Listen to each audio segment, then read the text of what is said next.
Welcome back in, Occupy Democrats. And try as he might, Donald Trump just cannot get himself away from the Jeffrey Epstein situation and the release of the files. And I'm going to show that breaking story to you in just a few seconds, because as much as he points the finger at everyone and or just calls it another Democratic hoax, and no matter what happens around Trump, no matter what he says, no matter what he does, it simply isn't going away, because when he points a finger, there's three pointing back. One of them is Jeffrey Epstein, one of them's himself, and one of them in this breaking story is, of course, Prince Andrew, kind of a visible person on the planet.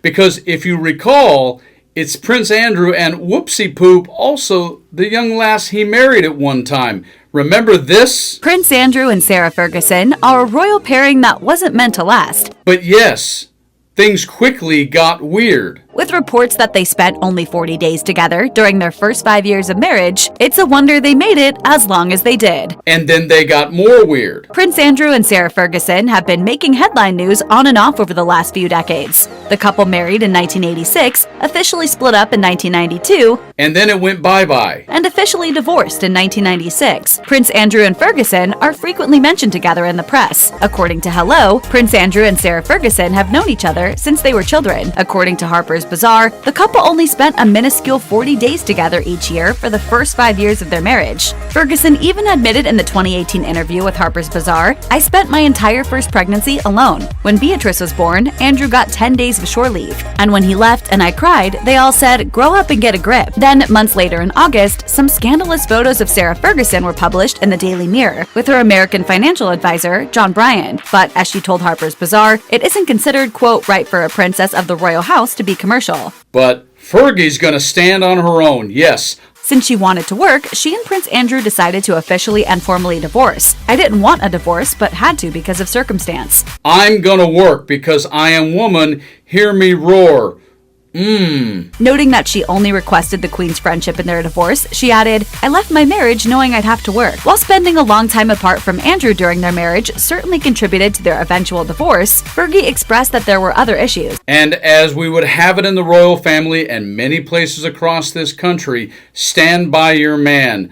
Maybe that wasn't the best choice. According to Mail Online, Ferguson stands by Prince Andrew 100% even today, after his reported association with Jeffrey Epstein and the accusations of sexual abuse against him came to light. And then, of course, Prince Andrew continues to not regret his relationship, but denies anything else. This. Do you regret the whole friendship with Epstein? Now, still not. So in this breaking story, what is now bringing the Epstein files right back, rack focus, into front and center, all the way across from the pond? Well, it seems there's been a little exposure on the part of Miss Fergie and Prince Andrew because of her deep and long association with Mr. Epstein. Check out this story. The Duchess of York has been removed as a patron of a children's hospice following her email correspondence with the convicted paedophile Jeffrey Epstein. The charity Julia's House says it would be inappropriate for the Duchess to continue as patron of the charity. Oh, there's more. Prince Andrew's ex-wife fired over ties to Jeffrey Epstein. Prince Andrew's ex-wife, Sarah Ferguson, the Duchess of York, was fired Monday from her role with a children's hospice over emails revealing she called the disgraced financier Jeffrey Epstein her supreme friend, according to reports. 7 weeks ago, she had denounced Epstein as a pedophile, the Daily Beast reported. The organization, Julia's House, released a statement.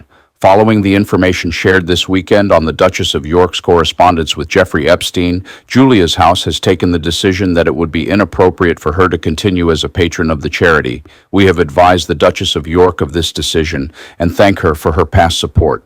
In the emails, she said she had denounced him in order to protect her work as the figurehead of children's charities and claimed her children's publishing empire could be at risk. Prince Andrew was stripped of his military titles and royal patronages in January 2000. 2022 over his links to Epstein. A victim of Epstein's, Virginia Giuffre, sued the royal, claiming he took part in victimizing her. The lawsuit was settled, and Prince Andrew has denied the allegations. And a bit more. Statement, they said, following the information shared this weekend of the Duchess of York's correspondent with Jeffrey Epstein, Julia's house has taken the decision that it would be inappropriate for her to continue as a patron of the charity. Just remind people watching, how close was her relationship with Epstein, and tell me more also about the email exchanges. Well, the email exchanges obviously are crucial to all of this, and obviously from those emails you can gather that she was quite a close friend. All this dates back to 2011. That was the time after the disgraced millionaire had already been convicted of sexual assault. She then went on the record, did an interview in which she appeared to publicly distance herself from him, seeming to contradict an earlier distancing she'd made, in which she said that she had made a gigantic error of judgment by being friends with him, and what he did was wrong, and for which he was rightly jailed. And there you have it. See, Donald, it's not going to go away. No matter how hard you try, son, it isn't going away. This, your hubris, your arrogance, all of what you stand for is going to go down the drain, because you know the truth. And you know that in this case, the truth won't set you free. The truth will have you in a different kind of orange jumpsuit. It just won't have quite the tan line that your face does to your hair. You guys, stay frosty.